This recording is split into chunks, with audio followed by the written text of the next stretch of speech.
চোট কাটিয়ে এপ্রিলের পর প্রথমবারের মতো গতকাল বায়ার্ন মিউনিখের শুরুর একাদশে নেমেছিলেন জার্মান মিডফিল্ডার জামাল মুসিয়ালা। কিন্তু এই ম্যাচটিতেই তিনি সম্ভবত ক্যারিয়ারের সবচেয়ে ভয়ঙ্কর চোটে পড়লেন। পিএসজির বিপক্ষে তার দল হারলেও সব ছাপিয়ে গেছে মুসিয়ালার এই চোট। এই চোট তাকে লম্বা সময়ের জন্য মাঠের বাইরে ছিটকে দিতে যাচ্ছে। এই ঘটনায় অনেকেই দায়ী দেখছেন পিএসজি গোলরক্ষক জিয়ানলুইজি দোনারুমার। যে বিষয়টা সবচেয়ে বেশি আলোচিত হচ্ছে এখন, কত সময়ের জন্য মাঠের বাইরে ছিটকে গেলেন মুসিয়ালা।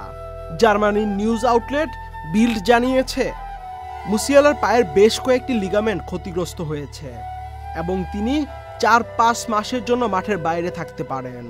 আজই মিউনিকে ফেরার পর পায়ে সার্জারি হওয়ার কথা রয়েছে জামালের। বায়ার্নের স্পোর্টিং ডিরেক্টর তার চোট নিয়ে বলেছেন, দুর্ভাগ্যবশত এটা মোটেও ভালো কিছু মনে হচ্ছে না। বায়ার্ন কোচ ভিনসেন্ট কম্পানি ম্যাচের পর বলেন, এমন একটা মুহূর্তে ও যখন ইনজুরি কাটিয়ে ফিরেছে তখন আবার এমনটা হওয়া ভয়াবহ। এটা দেখে আমাদের রক্ত গরম হয়ে উঠেছিল। পিএসজি বায়ার্ন ম্যাচের প্রথমার্ধ শেষের আগ মুহূর্তে দোনারুমার সঙ্গে ভয়াবহ ওই সংঘর্ষ হয় জামাল মুসিয়ালার। পিএসজির বক্সে সতীর্থের বাড়ানো বল দ্রুত গতিতে নিতে যাচ্ছিলেন জামাল। এই সময় এক পাশ থেকে স্লাইড দিয়ে এসে বলের জন্য ঝাঁপিয়ে পড়েন পিএসজি গোলরক্ষক দোনারুমা। তার গায়ে পা আটকে ছিটকে পড়ে যান জামাল। পর মুহূর্তেই দেখা যায় তার বাঁ পায়ের অ্যাঙ্কেল ভয়াবহভাবে বাঁকা হয়ে গেছে। সেই দৃশ্য সহ্য হয়নি বায়ার্ন ও পিএসজির কোনো ফুটবলারদেরও।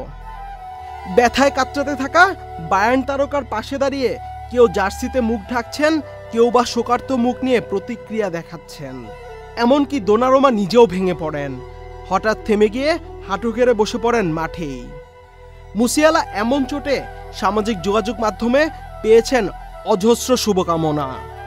মুসিয়ালাকে নিয়ে সামাজিক যোগাযোগ মাধ্যমে এক পোস্টে নেইমার লিখেছেন, তাড়াতাড়ি সুস্থ হয়ে ওঠো, আবার স্বরূপে ফেরো, তোমার মতো প্রতিভা ফুটবলে দরকার, মনোবল হারিয়ে ফেলো না।